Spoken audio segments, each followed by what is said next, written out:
चलिए, तो एक लंबे अरसे के बाद हम लोग मिल रहे हैं। लंबे अरसे से नहीं मिल रहे हैं, बहुत दिन हो गया। और एक स्पेशल नोटिफिकेशन आप लोगों के लिए ये है कि जो एग्जाम का डेट था वो आप लोगों को बढ़ा दिया गया है स्कूल के एग्जाम की वजह से।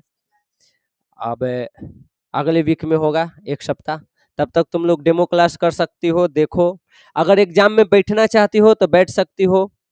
एगो छक्का चौवा जो रहता है ना, घरेलू डोला लेकर यो करियो कि घरे रहे से अच्छा है बैठो, देख लेगी ना कि एग्जाम कैसे होता है। ठीक। या अभी टाइम है, एक सप्ताह चैप्टर वगैरह बताया हुआ है, रिवीजन वगैरह कर सकती हो। वो तुम्हारी इच्छा के ऊपर है, अगर चाहो तो एग्जाम दो। आ? नहीं तो नहीं भी दे सकती हो। काहला। चलिए, तो आज हम लोग पढ़ने वाले हैं हिस्ट्री के चैप्टर नंबर 7, जिसका नाम है विजयनगर साम्राज्य। ठीक है। आज लेक्चर हमारा 1 है। ये आप लोगों को, हमको लगता है कि थोड़ा लंबा जाएगा, 4-5 क्लास ये भी लेगा। विस्तार से एक एक बात को, कहानी को हम लोग पढ़ते जाएंगे और देखते जाएंगे। जहां पे डाउट रहेगा आप लोग हमसे पूछते चलिएगा। जो नए वाली हैं उन लोग, पीछे क्या हुआ उसको फिलहाल आप लोग भूल जाइए। ठीक। ये नया चैप्टर है, नया टॉपिक है, और पीछे वाला से इसको कोई लेना देना नहीं है। थोड़ा सा है, एक राजा के नाम आएगा मोहम्मद बिन तुगलक के, वही थोड़ा सा लेना देना है। नहीं तो इसको कोई लेना देना नहीं है। आप यहाँ से कवर कीजिए, पीछे जो भी छूटा है उसको कवर कराने की जिम्मेवारी मेरी। कब होगा कैसे होगा हम बता देंगे। ठीक। तो देखो, कहानी में थोड़ा सा अगर आप लोग इतिहास पढ़े होंगे कभी भी 5th 6th 7th में, तो अगर आप मध्यकाल पढ़े होंगे तो मध्यकाल में आप लोगों को पता होगा कि एक था दिल्ली सल्तनत। ठीक। दिल्ली सल्तनत था, इसकी स्थापना हुआ था 1206 में, और इसको माना जाता है कि रहा कब तक, 1526 तक। 1526 के बाद आ गया मुगल, उसके बाद पूरा मुगल वंश चलेगा। और अगला चैप्टर में हम लोगों को मुगल वंश के बारे में ही पढ़ना है, लेकिन पूरा नहीं पढ़ना है, थोड़ा सा खेत समाज प्रशासनिक व्यवस्था उस टाइम के कैसा था वो पढ़ना है। तो ये जो दिल्ली सल्तनत था, तो ये टाइम चला है तुमको 1206 से 1526। असल में जो दिल्ली सल्तनत है वो भारत के उत्तर दिशा में है। भारत के उत्तर दिशा का मतलब ये हुआ हमारा दक्षिण। ये वाला जो भाग है ना, ये हमारा कौन सा है, ये उत्तर है। तो दिल्ली सल्तनत, अब यहाँ पे हमने की राजधानी दिल्ली, और इसके इर्द गिर्द इसका जो साम्राज्य फैला वही कहलाता था दिल्ली सल्तनत। ठीक। दिल्ली सल्तनत में 5 गो वंश हुए, उसमें अलग अलग राजा हुए हैं, तो वो अलग कहानी है, और अभी आप लोग के सिलेबस में वो चीज नहीं है। तो ये जिस टाइम पे चल रहा है आपको उत्तर भारत, उसी टाइम के कहानी है इधर दक्षिण भारत के। और वहीं पे एक छोटा सा राज्य था जिसका नाम है विजयनगर साम्राज्य। अब ये विजयनगर साम्राज्य कैसे आया, इसके पीछे कहानी क्या था, विजयनगर पहले जो विजयनगर साम्राज्य बना उससे पहले वहां पे क्या चल रहा था, उन सारी चीजों को एक एक करके शॉर्ट में हम लोग समझते जाएंगे। और उसके बाद हम लोग पहुंचेंगे विजयनगर साम्राज्य के बारे में, और फिर उसके बारे में जानेंगे। यहाँ के 4 गो वंश हुआ है, राजा हुआ है, वहाँ के मंदिर, वहाँ के पूजा पाठ, वहाँ के किताब वगैरह जो भी चीजें हैं, कला संस्कृति, सबको एक एक करके देखने वाले हैं। तो देखो, विजयनगर साम्राज्य के उदय कब हुआ, 14वीं शताब्दी। 14वीं शताब्दी के मतलब है 1300 ईस्वी से लेकर के 1399 1400 के बीच आप मान सकते हैं। असल में एकदम परफेक्ट आपको अगर टाइम जानना है तो इसकी शुरुआत यहां से मानी जाती है, 1336 ईस्वी से। ठीक। कहानी में आगे वो आएगा। तो विजयनगर साम्राज्य का उदय कब हुआ है, 14वीं शताब्दी में। कहा, तो भारत के दक्षिण में, तो दक्षिणी भारत में हुआ। कहां पे, तो दक्षिण भारत में 2 गो नदी है, एक है कृष्णा नदी और एक है तुंगभद्रा नदी। उसके बीच के दोआब, पहले जानो दोआब कहते किसको है। 2 नदियों के बीच जो खाली स्थान होता है ना, उसी को कहते हैं दोआब। आब के मतलब होता है नदी। अब जितना उनमें लगा हुआ, अब कोई बोले त्याब, तो त्याब का मतलब हुआ कि 3 नदी है और उसके बीच के खाली भूमि है।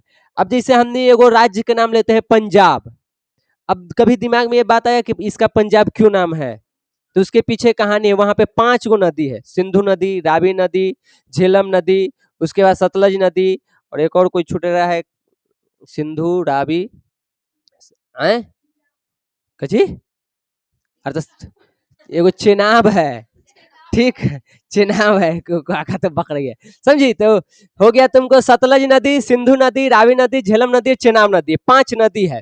अब मान लो एक नदी इधर गया हुआ है, एक ऐसे गया, एक ऐसे गया, ऐसे गया, ऐसे गया, 5 नदी गई हुई है।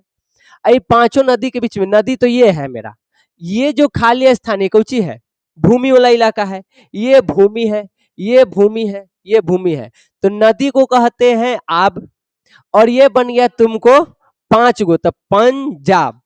5 नदियों के बीच की जो भूमि है, जो उसी को हम क्या कहते हैं, पंजाब। और उसी यहाँ पे अभी तुमको मिला है दुआब। तो दुआब मतलब है कि एक नदी इधर गया हुआ है, एक नदी इधर गया, ये बीच के जो जगह है, तो 2 नदी के बीच वाला जगह को हम क्या कहते हैं, दुआब कहते हैं। तो उसी दुआब में ये था, यानी तुंगभद्रा और कृष्णा नदी के बीच में कौन सा शहर है, ये विजयनगर साम्राज्य है। इसको हम्पी भी कहा जाता है, ठीक ना। हम्पी कहो चाहे विजयनगर कहो, दोनों एक ही बात है। और यहाँ सवाल तुमको बनते रहता है। सवाल ये बनेगा कि हम्पी के मातृ देवी का क्या नाम था। तो यहाँ से एक ऑब्जेक्टिव आपको क्लियर हो गया। हम्पी में जो वहां की मातृ देवी थी, जिस माता के वे लोग पूजा करते थे, उनका नाम क्या था, पंपा देवी। कैसे हम लोग काली जी, दुर्गा जी के पूजा करते हैं, थोड़ा सा अगर हमने के विज्ञान डेवलप न रहता था, करोड़ों मैया के पूजा कर ही लेते हैं, ठीक, कर ही लेते हैं, चल ही रहा था प्रचलन में। तो वहां पे जो अपने मातृ देवी की वो पूजा करते थे, जिस माता का, उनका नाम क्या है, पंपा देवी नाम है। और कहा जाता है कि इन्हीं पंपा देवी के नाम पर क्या नाम पड़ा है, हम्पी। थोड़ा सा इन दोनों नाम में सिमिलरिटीज दिखाई देगा, एक दूसरे से मिलता हुआ, ठीक। तो इतिहासकारों का मानना है कि पंपा देवी के नाम पर ही इसका हम्पी नाम पड़ा था। सवाल यही बनेगा, पंपा देवी कहाँ की मातृ देवी थी, तो हम्पी के। हम्पी की मातृ देवी कौन थी, पंपा देवी। ये 2 तरह से सवाल बनेगा, ठीक। यह साम्राज्य अपनी राजनीतिक शक्ति, वैभव और सांस्कृतिक विकास के लिए विख्यात था। हम लोग इसको क्यों पढ़ रहे हैं, कुछ ऐसा काम किया जिसके वजह से हमको इसको पढ़ना पड़ा है। तो आप जब पूरे कहानी को पढ़िएगा तो समझ में आएगा, इसमें एक से एक राजा हुए हैं, और सबसे नामी राजा है कृष्णदेव राय। राजा तो कई सारे हुए, लेकिन कृष्णदेव राय सबसे नामी है। आप लोग सीरियल वगैरह अगर देखते होंगे तो सीरियल आता है तेनालीरामा, तेनालीरामा यहीं पर थे, कृष्णदेव राय के ही दरबार में वो कवि थे। तो इस कारण वो विख्यात है वहाँ। ये जो साम्राज्य हो अपने राजनीतिक कारण से, जो इस प्रकार की इनकी शक्ति थी, वैभव था, जिस तरह के यहाँ के सांस्कृतिक पूजा पाठ कला था, इतना बेहतर था कि इतिहासकार इसको नजरअंदाज नहीं कर पाए। उनको लगा कि ये इसके बारे में जानना बहुत ही जरूरी है, और इसलिए हम लोग आज भी इसके बारे में पढ़ते हैं, ठीक। तो इसका उद्भव हुआ 14वीं शताब्दी में, और इसका पतन कब हो गया, 16वीं शताब्दी में। मतलब लगभग देखो तो ये 200 साल का इसका इतिहास है। 200 साल तक एक साम्राज्य था, और उसके बाद धीरे धीरे धीरे धीरे ये साम्राज्य खत्म हो गया, समझ गए। अब आगे आइए। अब हम जब शुरू में क्लास लेते हैं, इतिहास पढ़ाते हैं, तो सबसे पहले हम इतिहास के परिभाषा लिखाते हैं, और बताते हैं कि जब तक हमारे पास तथ्य न हो तब तक हम इतिहास का अध्ययन नहीं करेंगे। इतिहास के अध्ययन करने के लिए आपके पास सबूत होना चाहिए। किस आधार पे आप कह रहे हैं कि ये था। अभी हम बोल रहे हैं कि विजयनगर साम्राज्य था, पंपा देवी थी, हम्पी था, 13वीं 14वीं शताब्दी में आया, 16वीं शताब्दी में खत्म हुआ। कोई तो मेरे पास आधार होगा। हवाबाजी तो बात नहीं करेंगे इतिहास में। इतिहासकार कभी भी हवा में बात नहीं करेगा, या तो वो कन्फर्म बोलेगा, नहीं तो कहेगा कि अनुमान है। जब वो कंफर्म नहीं रहता है इतिहासकार, उसके पास पक्का डेटा नहीं है, तो अनुमान लगाता है। जब तुम ध्यान से पढ़ोगे कहानी को तो समझ में आ जाएगा कि इतिहास कंफर्म है कि नहीं है। यहाँ पे हम लोगों को ऐसे ऐसे चीज मिले हैं जिसके आधार पे हम कंफर्म कहते हैं कि ये वही जगह है, ठीक। अब देखो क्या है। सबसे पहले यहाँ पे अगर आपको साम्राज्य की जानकारी लेना है तो उसके लिए आपके पास साहित्यिक स्रोत भी है। साहित्यिक मतलब जो किताब है उस टाइम के, वो किताब से भी आप जानकारी ले सकते हैं। उसके बाद पुरातात्विक साक्ष्य, जो मंदिर था या महल था या बाकी के जो भी चीजें बनाई गई थी वो गिर गया या जमीन में तर हो गया, अब उसको उत्खनन किया गया तो वहां से निकला। उसके आधार पे इतिहासकारों ने ये माना कि नहीं, यहाँ पे विजयनगर साम्राज्य था, क्योंकि जो किताब में लिखा हुआ है वही चीज मिल भी रहा है। मतलब दोनों बातें सही है, मैचिंग कर रहा है। तो हमारे पास साहित्यिक स्रोत भी हैं और पुरातात्विक स्रोत है। इन दोनों के आधार पे हम पढ़ते हैं। साहित्यिक स्रोत में सबसे ज्यादा इंपॉर्टेंट है तुमको ये अमुक्त माल्यद, एकदम इसको अंडरलाइन कर लो जहां भी तुमको किताब में दिखे। अमुक्त माल्यद जो है, अमुक्त माल्यद, ये लिखा गया है कृष्णदेव राय के द्वारा, और किस भाषा में है? तेलुगु भाषा में है। ठीक, कृष्णदेव राय खुद एक राजा है, लेकिन उन्होंने एक किताब लिखी है जिसका नाम है अमुक्त माल्यद, तेलुगु भाषा में है, और इसमें उन्होंने अपनी उपलब्धि के बारे में बताया कि कैसे कैसे हम अपने साम्राज्य को बड़ा किए, और साथ ही साथ वो ये भी बताया कि कैसे हम अपन शासन को यहाँ पे चलाते हैं। तो इन दोनों की जानकारी हमें कहाँ से मिलती है? अमुक्त माल्यद से। तो ये एमबीबीआई क्वेश्चन, अमुक्त माल्यद किसने लिखी? कृष्णदेव राय की। अमुक्त माल्यद किस भाषा में लिखी गई है? तेलुगु भाषा में। ठीक, तो एक ये हो गया। उसके बाद कई सारे विदेशी यहाँ पे आते रहे हैं, हमेशा प्राचीन काल से लेकर के अब तक में हमेशा विदेशी यहाँ आते रहते हैं घूमने। अब उन लोगों की एक आदत थी, वो जब भी यहाँ आते थे, यहाँ घूमते थे और यहाँ के बारे में वो लिखते थे, जिसको हम लोग यात्रा वृतांत कहते हैं। जो भी वो यात्रा में देखते थे उसको अपना किताब में लिखते चले गए। आज वो चीज हमारे लिए डेटा के काम करता है, स्रोत के काम करता है, क्योंकि उन लोगों ने, मान लेते हैं हम कृष्णदेव राय झूठ लिखे होंगे, एक क्षण के लिए मान लेते हैं कि वो अपना बड़ाई खुद ही किए होंगे, लेकिन जो विदेशी यात्री यहाँ पे घूमने आया है वो तो जो देखेगा वही लिखेगा। उसको क्या लेना देना तोर महानता से या तोरे में जो कमी है उससे? वो जो देखेगा वो लिखेगा। तो यहाँ पे कई सारे विदेशी यात्री आए हैं और ये सब के सब इंपॉर्टेंट है थोड़ा ला, कोई भी पूछ सकता है। पूछ देगा अब्दुल रज्जाक कहाँ के यात्री था? ईरान के। पूछ देगा अफनासी निकेतन किस कहाँ के था? रूस के। ऐसे करके देश पूछ सकता है। नहीं तो पूछेगा तुमको कि इनमें से कौन विजयनगर साम्राज्य में आया था। अब जब तक आपको पूरा नाम नहीं याद है आप उसको बढ़िया से सॉल्व नहीं कर पाइएगा। हो सकता है वो 3 नाम दे के इनमें से सभी ही करे, 1-2 नाम भी दे सकता है। फिर सवाल कर सकता है, जैसे आप देखो यहाँ पे पुर्तगाल से 2 व्यक्ति आए हैं, एक का नाम है दुआर्ते बारबोसा, एक का नाम है फनाव नूनीज। अब पूछ देगा सवाल कि इनमें से कौन पुर्तगाली यात्री थे या इनमें से कौन पुर्तगाली यात्री नहीं थे, और 2 नाम दे देगा, तीसरा में ए और बी दोनों दे देगा, चौथा में इनमें से कोई नहीं कर देगा। ये अब आपको चुनना है। तो यहाँ से सवाल 4-5 तरीके से बनना है, लेकिन अगर आप इसको पढ़े हुए हैं, बढ़िया से याद है, तो सवाल हम कैसे भी घुमाएं आप पकड़ लीजिएगा क्या पूछा जा रहा है। तो विदेशी यात्री में ईरान से कौन आया है? अब्दुल रजाक। रूस के अफनासी निकेतन, पुर्तगाल से दुआर्ते बारबोसा और फनाव नूनीज, उसके बाद इतावली यानी इटली से निकोलो कोंटी और डोमिंगो पेस यहाँ पे आए थे। उन्होंने यहाँ पे आया, घूमा और उसके बारे में लिखा, और आज वो किताब हमारे लिए सोर्स का काम कर रहा है विजयनगर साम्राज्य के बारे में जानने के लिए। समझ गई? यहाँ से तुमको सब्जेक्टिव भी पूछ सकता है, पूछ देगा विजयनगर साम्राज्य में आने वाले किन्हीं 2 यात्रियों के नाम लिखे। आपके पास इतना मन है कोई भी 2 नाम लिख सकते हैं। 2 नंबर में 2 पूछता है, और उस सब पर ज्यादा ध्यान रखना है, क्योंकि याद करने में भी इजी और वहां लिखने में भी टाइम के बचत और नंबर भी पूरा, हर तरह से फायदा है। और इस तरह के सवाल पूछते रहता है कि 2 के नाम लिखिए। अब भूगोल में और ज्यादा पूछता है, खाली 2 अब 2 देते जाओ, टाइम बचाते जाओ। ठीक, तो ये ध्यान रखना है। उसके बाद आगे देखिए, विजयनगर के जो राजा होते थे वो अपने नाम के आगे राय लगाते थे, आगे हम आप लोगों को बताएंगे। ठीक, इसलिए देखो नाम है कृष्णदेव राय, या बाकी के जो भी नाम आपको आगे मिलेगा उसमें देखोगे कि लास्ट में ज्यादातर में राय लगा हुआ रहेगा, क्योंकि वे लोग अपने नाम में राय का प्रयोग करते थे ज्यादातर। अब देखो विजयनगर के राय मतलब कौन? राजा। ठीक, और उनके नायक यानी जो सेनापति वगैरह होते थे, वे लोग अभिलेख भी लिखवाए, पत्थर पे भी कुछ अपने बातों को लिखवाए थे, और आज वो हमारे लिए सोर्स के काम कर रहा है। फिर वे लोग जो बिल्डिंग्स बनाए उसका अवशेष, जो मंदिर बनाए थे वो, जो मूर्तियां बनी थी उस टाइम पे वो, ये सारे के सारे विजयनगर साम्राज्य के अध्ययन के स्रोत हैं। इसी के आधार पे हम बात करेंगे कि विजयनगर साम्राज्य था और ऐसा ही था। अगर ये सोर्स नहीं है तो फिर आप बात नहीं कर सकते। तो सोर्स समझ में आ गया किस आधार पे बात करेंगे। ठीक, अब आगे कहानी थोड़ा सा चलिए विजयनगर की खोज के लिए थोड़ा सा आप पीछे चलिए।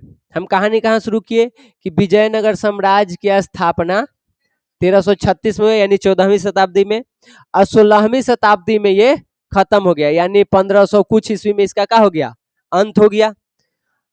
अभी हम लोग पढ़ रहे हैं, ये टाइम कौन सा चल रहा है, 2000 ईस्वी, मतलब इसका खत्म होने का जो पूरा टाइम हो कितना हो गया है, 500 साल पहले ही ये खत्म हो गया। अब ये 1500 ईस्वी में जब ये खत्म हो गया, 1520 रहे, 25 रहे, 30 रहे, 60 रहे, 70 रहे, खत्म हो गया।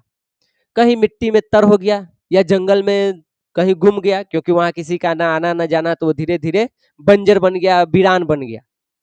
तब जा करके 1800 ईस्वी में एक यहाँ पे विदेशी इंजीनियर कहो या चित्रकार कहो, जो मानना है वो मानो, वो थे और ईस्ट इंडिया कंपनी में काम करते थे। अब ईस्ट इंडिया कंपनी के बारे में कितने लोगों को पता है, जानती है छोटी, ये 8 क्लास में पढ़ना था, और हम जब भी पढ़ाते रहते हैं तो बोलते हैं कि देखो तुमको सब कुछ नहीं आएगा, लेकिन एक ऐसा जगह पे आ जाएगा ना कि अगर वो नहीं पता हो ना तो तुम पकड़ नहीं पाओगे बढ़िया से, इसलिए उसको पढ़ना पड़ता है। ईस्ट इंडिया कंपनी अंग्रेजों का कंपनी था जिसने भारत पे राज किया था, वही हम लोगों को गुलाम बनाया था, ठीक। और उसी कंपनी में काम करने वाले एक व्यक्ति थे जिनका नाम था कॉलिन मैकेंजी, ठीक। एक इंजीनियर थे और चित्रकार थे नामी उस कंपनी के। अब उन्होंने ही पहली बार इस जगह को खोजा था। 1336 में बना, 1500 कुछ ईस्वी में खत्म हो गया, 1800 ईस्वी में, यानी इसको खत्म होने के 300 साल बाद। अब 300 साल जब कोई चीज रहे, मान लो ये बिल्डिंगे है और यहाँ पे हम लोग 300 साल तक ना आए ना जाए ना कुछ करे, बिल्डिंग के क्या होगा, चल जाएगा अंदर, विलुप्त हो जाएगा, तर हो जाएगा। और कोई पागल आवे कभी इसको खुदाई करे, अब ये सब सामान निकले तो वो ये सब देख के क्या अंदाज लगाएगा, कोचिंग। अब मान लो कहीं पे लिखा हुआ मिल जाए या वीडियो जो है वहां से कोई देखा, कहा कि वो बोला था वो टीचर की यहाँ पे हम पढ़ाते हैं, अब यहाँ पे खुदाई करेगा, मिल जाएगा, तो सोर्स के आधार पर मान लेगा कि हाँ यही वो जगह है। वैसी हुआ किसके साथ, ये कॉलिन मैकेंजी के साथ। ये यहाँ पे आया 1800 ईस्वी में, इस जगह की खुदाई की, खोजा उसको, वही पहला बार इसके बारे में जानकारी दिया था। तो यहाँ से इंपॉर्टेंट क्वेश्चन है, ऑब्जेक्टिव पूछता है कि विजयनगर की खोज और इसकी पहचान हम्पी से करने का श्रेय किसे दिया जाता है, तो वो है कॉलिन मैकेंजी। अब देखो यहाँ पे अपना बुक देखो, भारती भवनोला, सेम टू सेम लिखा हुआ है ये। अब तुम लोग एक हम क्वेश्चन देखेंगे, पता ना कौन वाला में से तुमने के लिखवाए थे, अब वो एक ऑब्जेक्टिव लिखा है ना करने के, हम सेम टू सेम ये क्वेश्चन बोले थे और उस टाइम हम मोबाइल में से बोल रहे थे। बिहार बोर्ड ने जो क्वेश्चन सेट किया है वो भी हूबहू यही लिखा हुआ है, एकदम ऐसे ही, वो हम आप लोगों को दिखा देंगे। वो स्कूल में हुआ है, फाइनल एग्जाम नहीं है, स्कूल में कैसे एग्जाम पढ़ता है तुमने के, तो वो एग्जाम में एक बार पूछा है और बिल्कुल ऐसे ही था। तो इस आधार पे हम ये कह सकते हैं कि कहीं ना कहीं बिहार बोर्ड भी किसको फॉलो करता है, भारती भवनोला को फॉलो करता है, क्योंकि हम एनसीईआरटी भी देख के पढ़ाते हैं और ये भी जितना क्वेश्चन यहाँ पे पढ़ा देते हैं भारती भवन से, एक भी नहीं छूटता है एग्जाम में। जब ऑब्जेक्टिव करवाते हैं तो लगभग सब आ जाता है। अब एक आध मान लो हम ही छोड़ दिए, ये इंपॉर्टेंट नहीं है, फिर हम देखे सब क्वेश्चन बैंक ये सब, तो देखे कि क्वेश्चन आया हुआ है, तो वो इसी बुक में मिल जाता है, तुमको अंडरलाइन करा देते हैं कि देखो यहाँ पे क्वेश्चन के आंसर है। तो ये वाला हम अपने तरफ से कहेंगे कि ज्यादा बेहतर है, बाकी कोई भी बुक रख सकती हो, ठीक ना। तो यहाँ पे विजयनगर के खोज का श्रेय किसे दिया जाता है, कॉलिन मैकेंजी को। कब उसने खोज किया इसकी, 1800 ईस्वी में इसकी खोज की थी और इसका मानचित्र बनाया था, क्योंकि वो यही काम करता था तो वो ये काम किया था। तो यहाँ तक तुमको बता दिया। अब इसका एक बात है खाली, अभी तक ये सवाल वाल नहीं पूछा है कि कॉलिन मैकेंजी का जन्म कब हुआ, तो हुआ था 1754 ईस्वी में। ये तुमको पता ही दे कि ईस्ट इंडिया कंपनी में एक इंजीनियर था, सर्वेक्षक भी और मानचित्र बनाने वाला भी था, उसी में ये काम करता था। उसके बाद देखो जिस प्रकार से ये काम कर रहा था, उसके वजह से 1815 में कॉलिन मैकेंजी को सर्वेयर जनरल ऑफ इंडिया नियुक्त किया गया, ये पहला व्यक्ति था। यहां से एक सवाल तुमको बन सकता है कि भारत के प्रथम सर्वेयर जनरल ऑफ इंडिया कौन थे या किसे नियुक्त किया गया था, तो वो थे कॉलिन मैकेंजी। कब नियुक्त किया गया है, 1815 में नियुक्त किया गया है, समझ गई। उसके बाद 1821 में इनकी मृत्यु हो गई। कॉलिन मैकेंजी के बारे में इतने हैं। अब मान लो बिहार बोर्ड तुमको सवाल बना देवे कि कॉलिन मैकेंजी के बारे में आप क्या जानते हैं, या बोल दे कॉलिन मैकेंजी की संक्षिप्त परिचय दे, क्या नहीं दे सकते हैं? यह इतना बात को अपने तरीके से लिखना है कि कॉलिन मैकेंजी का जन्म 1754 ईस्वी में हुआ था, जो ईस्ट इंडिया कंपनी में एक इंजीनियर, सर्वेक्षक और मानचित्र बनाने वाले थे। ठीक, इन्होंने 1800 ईस्वी में विजयनगर या हम्पी की खोज की थी, इसका श्रेय इन्हीं को दिया जाता है। 1815 में इन्हें भारत का प्रथम सर्वेयर जनरल ऑफ इंडिया नियुक्त किया गया था, और 1821 में इनकी मृत्यु हो गई थी। हो गया, 2 नंबर आपको मिल गया अगर पूछे तब, समझ गई? तो इस तरह से क्वेश्चन को सॉल्व किया जाता है। तो इनके बारे में इतना कहानी। पहला बार किसने खोजा विजयनगर साम्राज्य को? विजयनगर साम्राज्य को और किस नाम से जानते हैं? विजयनगर साम्राज्य की स्थापना कब हुई? मारम के मर जेबा, हम स्थापना पूछी थी। अब इन्हें से 1-2 बेंच नहीं बोलेगा, बाकी समय बोलेगा, बोलो तो दांते झाड़ दे। विजयनगर साम्राज्य की स्थापना किसने किया था?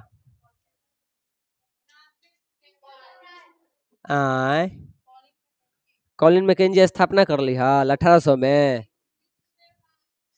कृष्णदेवराय स्थापना।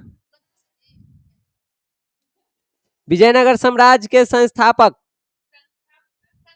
अच्छा बताओ हाँ, बताए हैं। अब समझो, देखो विजयनगर साम्राज्य में कुल कितने वंश हुए?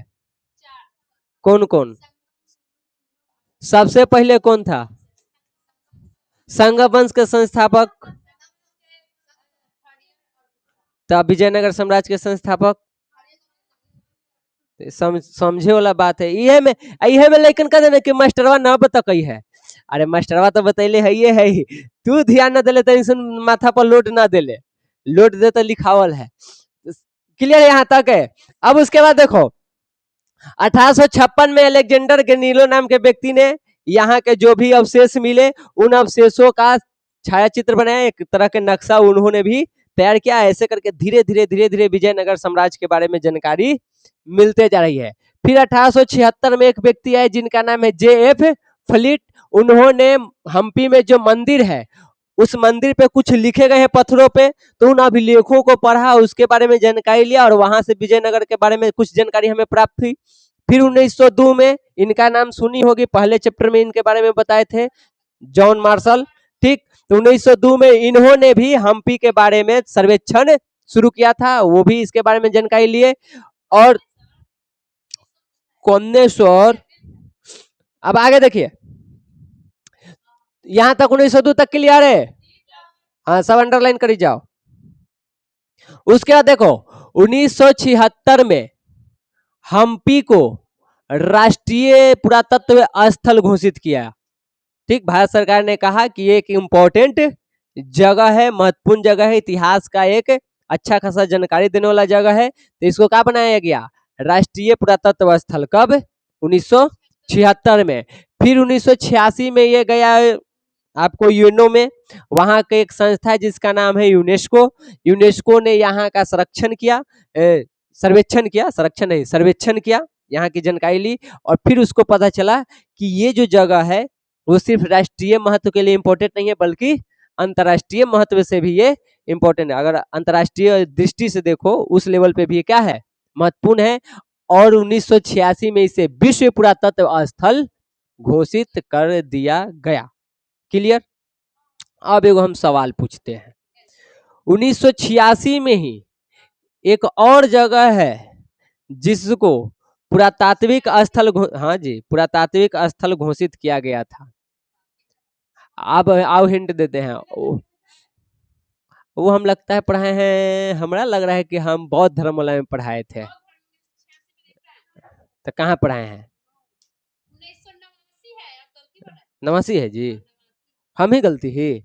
छोड़ा ज्यादा का दिक्कत ही था, हमरा अचानक याद रहा है। तू ना बड़का गूगल बाबा AI दीदी, हाँ तू सब छापल में यहाँ से मैं याद रखना, विजयनगर साम्राज्य को या हम्पी को विश्व पुरातात्विक स्थल कब घोषित किया गया? 1986 में। राष्ट्रीय स्थल कब घोषित किया गया था? 1976 में। जॉन मार्शल ने इसका सर्वेक्षण कब किया? 1902 में। जे फ्लिट के बारे में पूछे कि उन्होंने यहाँ के अभिलेखों का संकलन कब शुरू किया? ठीक। सवाल पूछ देगा कि हम्पी के मंदिरों के अभिलेखों का संकलन किसने शुरू किया था? क्लियर? कैसू घुमावे, ये पढ़ित रहो, घुमाओ ना कैसे कैसे घुमा हुआ है। अब आ गया, अब कहानी शुरू होता है इसके स्थापना के। टॉपिक का है हम लोगों का यहाँ विजयनगर का इतिहास। अब हम लोग असल में पढ़ने जा रहे हैं पीछे, अब कैसे विजयनगर साम्राज्य की स्थापना हुई, कैसे इसका शुरुआत हुआ, वो कहानी इंटरेस्टिंग है। लेकिन थोड़ा सा हम आप लोगों को पीछे घुमा देते हैं। पहला टॉपिक हम लोग क्या पढ़े? एक इंट्रो मारेंगे हम, टॉपिक पूछे तो तू चैप्टर में घुसल रहा। पहला टॉपिक में हम लोग पढ़े कि विजयनगर साम्राज्य का था, हल्का फुल्का पढ़े कि कौन है, का है, क्यों हम इसके बारे में पढ़े, ये हमारा टॉपिक था। दूसरा में था कि हम पढ़े तो किस आधार पे पढ़े, हमारे पास सोर्सेज क्या है, तो सोर्स जो भी है हमारे पास स्रोत है उससे पढ़े कि कृष्णदेवराय की किताब है, विदेशी जो यात्री आए, मंदिर है, वो हो गया। तीसरा टॉपिक हमारा क्या रहा? ये रहा कि विजयनगर साम्राज्य की खोज कैसे कैसे हुई। और अब हमारा टॉपिक क्या है? विजयनगर साम्राज्य की स्थापना हुआ कैसे था। अब चलो एकदम पीछे के कहानी, अब ये आगे के सब कहानी बंद, अब पीछे से अब वही लाइन से हम लोगों को पढ़ते जाना है कि कैसे कैसे बना।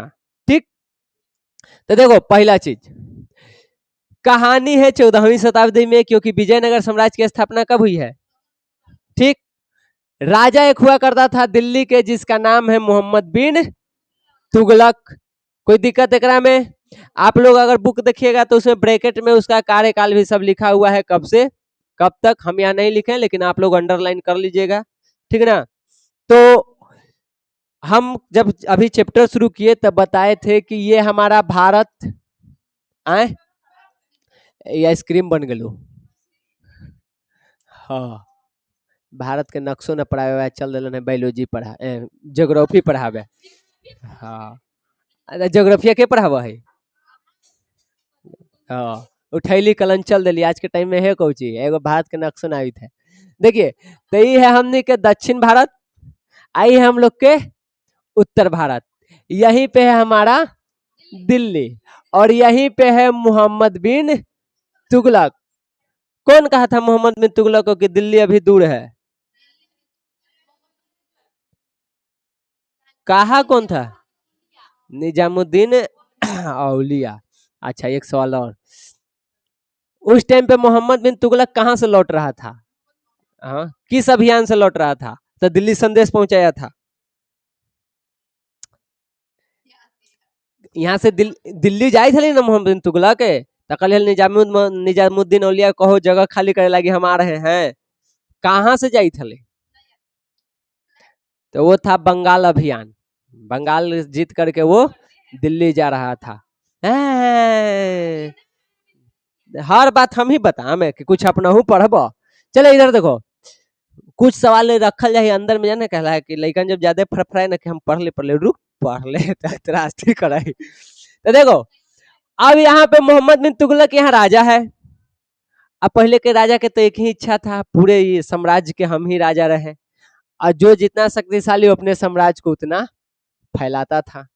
फैलाने से पहले वो देखता भी था कि एक से हम टक्कर ले सकते हैं कि नहीं ले सकते हैं। इस टाइम पे यहाँ पे है मोहम्मद बिन तुगलक, और इसकी इच्छा है कि हम इधर पे कब्जा करें। ऐसे अगर इसके बारे में पढ़ोगी ना तब बड़ा एक इंटरेस्टिंग कहानी है।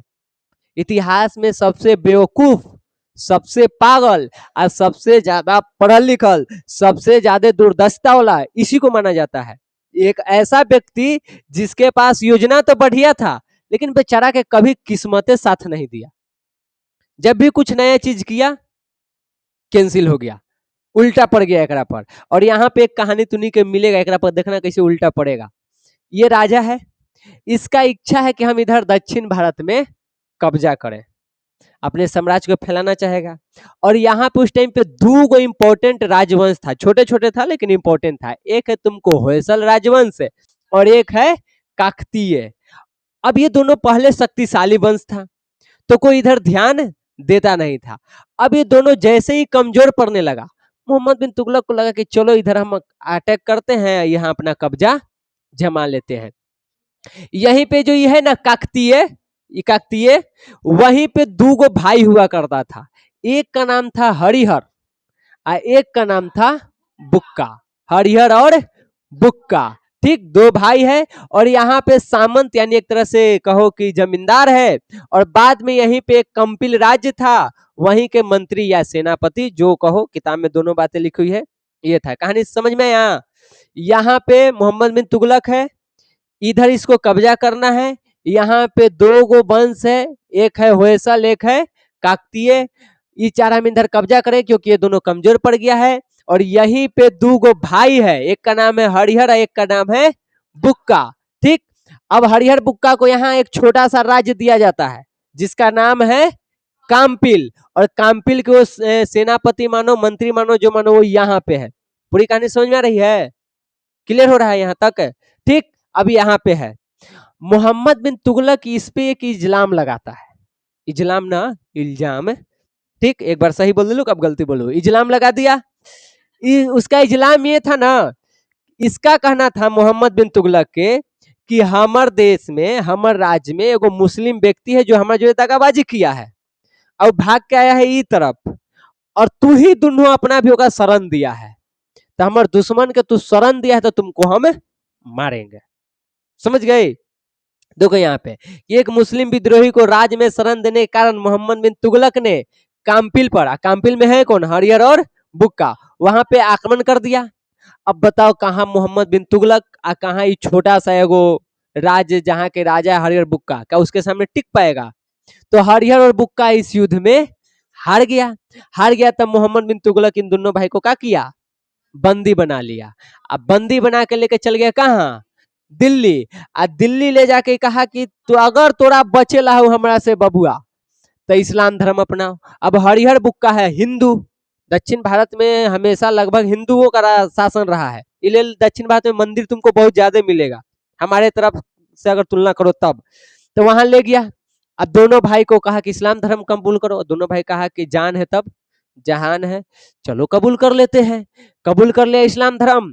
और उसके बाद एकदम राजा साहब के चापलूसी करने लगा, खूब होकर विश्वास अपना जीता। अब राजा साहब के विश्वास हो गया कि चलो बंदी बना के लाए थे, लेकिन जो कहते हैं वो सुनता है। यहाँ तक कहानी क्लियर है? अब देखो उसी इलाके में, चूंकि ये तो कब्जा वहां कर चुका है, अब कब्जा कर ले है, उसके बाद ये दिल्ली चला आया। तो जब वहां के राजा को लगा कि अब राजा ऐसे समझो, यहाँ से कब्जा करके एक खत्म करो, नया बनाते हैं आइसक्रीम, ले ये सब हमर है। यहाँ पे वो कब्जा तो कर लिया है, मोहम्मद बिन तुगलक इधर कब्जा कर लिया ना। अब शासन वो यहाँ से चला रहा है। अब यहाँ पे किसी व्यक्ति को दिए हुए कि भाई यहाँ तुम संभालो, हम तो मेन यहाँ बैठेंगे। अब ये व्यक्ति को जैसे ही लगा ना कि अरे राजा साहब तेने ध्यान न दी था, पूरा ध्यान तो उनकर हेने है, तो काहे न हम स्वतंत्र हो जाए, इनका से अलगे फरियाल मैतन। तो आई कहा कि हम अलगे होंगे। अब यहाँ राजा साहब का टेंशन कि छोटा के हम दिल्ली संहार तो कहते कि हम अलगे हों। ऐसा 3 जगह हो गया। देखो एक है वहां पे मदुरा, जहाँ पे मुस्लिम सूबेदार है, वो कह दिया कि हम स्वतंत्र हैं, हमें मोहम्मद बिन तुगलक के गुलामी करने वाला नहीं होकर नीचे हम नहीं रहेंगे। उधर मैसूर में होलसे वंश करा है कि हम अलगे। ये जो काकतई है वो करा है कि हम अलगे। ये तीनों विद्रोह कर रहा है किसके विरुद्ध, मोहम्मद बिन तुगलक के। अब अगर तुमको यहाँ पे कब्जा करना है ताकि विद्रोह को दबाओ, इसको मारो पीटो और इसको हराओ, तब ना तो ये नीचे रहना कबूल करेगा। तो ये कहा कि अब तो चले पड़ेगा दक्षिण फिर से, आई तीनों के तो कूटे पड़ेगा मन से, बिगड़ गया है। जो योजना बढ़ रहा था तो हरिहर बुक्का आया, कहा हुजूर ये बतावा दक्षिण भारत के बारे में हम बढ़िया जाने कि तू बढ़िया जाना, हम उहे के रहले के ही, हम बहुत बढ़िया से जाना है। अरे ऐसे ऐसा विद्रोह था हम चुटकी में दोनों भाई मिलकर खत्म कर देवे, हमने दोनों के भेजा वहां तू। अब मोहम्मद बिन तुगलक देखा कि इतना साल से साथे रह रहा है, इस्लाम धर्म अपनाइए लिया है, विश्वास है ये है, कहा कि जाओ तू दोनों आज जाके यहाँ पे विद्रोह को क्या करो, दबा दो। अभी दोनों भाई सेना के साथ वहां से निकला। यहाँ अबते रास्ता में दोनों भाई मन ने बदल दिया, कहा कि चलो फिर से पगला भी हमने गुलामी करे, चलो यहाँ के तीनों आदमी के मिला के हमनियो वहां के राजा बन जाओ। प्लानिंग कर लिया। तो फिर दोनों के मन में आया कि तो हमने दोनों राजा बनेगा तो वहां के जनता एक्सेप्ट करेगा? जनता सब हिंदू है, हमने इस्लाम अपना लिया है, मार के हमने के खदेर खदेर मारेगा, धर्म परिवर्तन किया है। तो कहा कि काम करते हैं, हिंदू से मुस्लिम बने थे, आपकी मुस्लिम से हिंदू बन जाते हैं, क्या दिक्कत है? तक बनाएगा कौन? तो कोई बड़का संत चाहिए हिंदू धर्म के। तो इस टाइम पे एक संत थे जिनका नाम था विद्यारण्य। तो दोनों भाई जाके किन से मिले? विद्यारण्य से। कहे कि देखिए अब हमको तो पकड़ के ले गया था, न कबूल करते मार देता, हमने इस्लाम अपना लिए, अब रास्ता दीजिए, हम फिर से हिंदू कैसे बन सकते हैं, हमारा अपना हिंदू धर्म के प्रचार करना है, अपना संस्कृति फैलाना है। अब इनको लगा कि चलो एगो राजा आ रहा है और अपना धर्म बचावे के बात कर रहा है, बढ़िया बात है। उन लोगों ये विद्यारण्य पूरा मंत्र वगैरह पढ़ उड़ के कहे कि चलो आज से तुमको पवित्र कर दिया, आज से तू हो गया हिंदू। और ये हिंदू धर्म अपना करके हरिहर बुक्का और वहां पे सब विद्रोहियों को अपने साथ कर लिया। कहा कि आज से हम तो राजा, हमने मोहम्मद बिन तुगलक के नीचे काम नहीं करेंगे, उनका गुलाम नहीं रहेंगे। तब देखो मोहम्मद बिन तुगलक जो बेचारा के फिर किस्मत दगाबाजी कर दिया। जो आदमी पर भरोसा करके भेजा था कि जाओ वहां विद्रोह दबाना, वही आदमी ओका विरुद्ध विद्रोह करके राजा बन गया।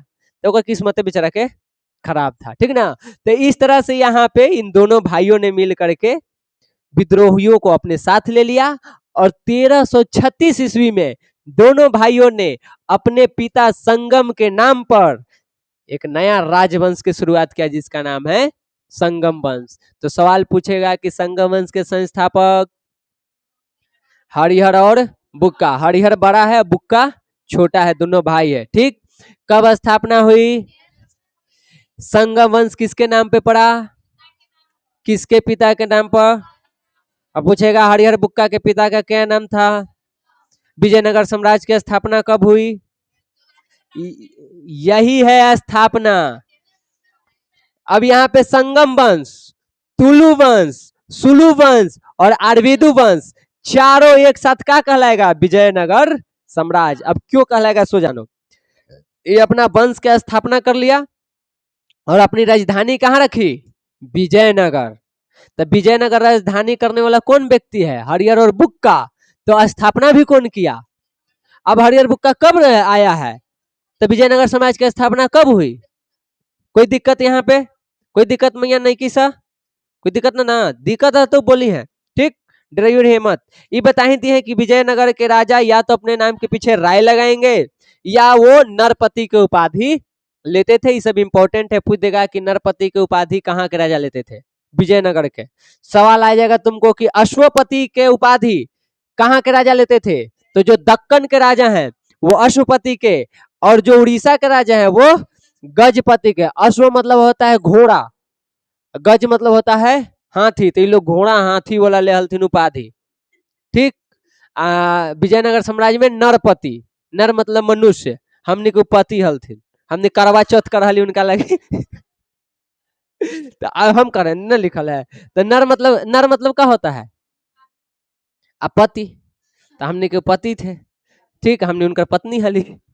खैर हमने ना हली, हमने तो उत्तर भारत में नहीं ली, जो दक्षिण भारत के थे उनके लिए। नर मतलब आदमी हुआ है, सब के हलथिन, पुरुष और महिला सब के, समझ गिले, ठीक। तो अश्वपति के उपाधि कहाँ के राजा लेते थे? दक्कन के। गजपति के उपाधि उड़ीसा के, ठीक। और एक चीज और है, ये जो दक्कन के राजा है और ये जो उड़ीसा का राजा, ये दोनों आपस में लड़ते रहता था हमेशा, यानी कि घोड़ा हाथी में लड़ाई हमेशा चलित रहा।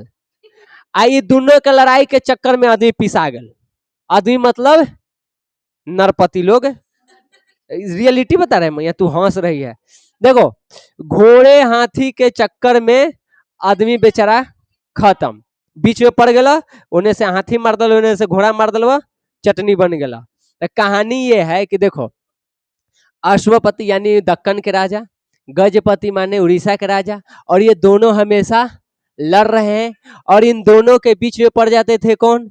विजयनगर साम्राज्य के राजा। और बुक में देखो लिखा हुआ है कि अंततः इसका परिणाम यही हुआ कि इन दोनों ने विजयनगर साम्राज्य को ही खा गया, खत्म कर दिया उसको, है कि नहीं है?